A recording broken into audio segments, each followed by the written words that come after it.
Well, sewage was pumped by water companies into our seas and rivers well over 1 million times in the past 5 years. That's according to the Labour Party, who obtained information through a Freedom of Information request to the Environment Agency.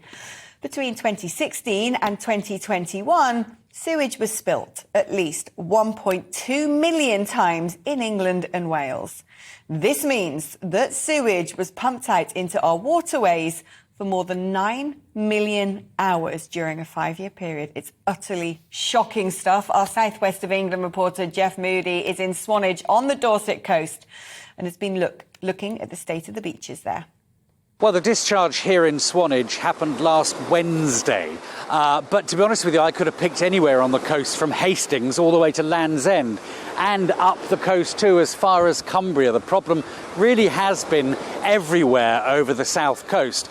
Well, the water companies are saying, they're keen to point out that 95% is just rainwater, but it's the other 5% that we're more concerned about. That's where the Salmonella, the E. coli and the Hepatitis B comes into force if you come into contact with that raw sewage.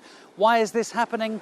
Well, it's happened very simply because of the weather. We had very, very dry, hot weather, as we know. The ground became very baked, not as porous as it usually is. And so when the rains came, the Victorian sewage system that we have, mainly in this country, just couldn't cope. So the choice is you either discharge to the sea, which, by the way, is perfectly legal if need be, or you end up with raw sewage all over the streets. So that's why putting it into the sea is the better of two evils.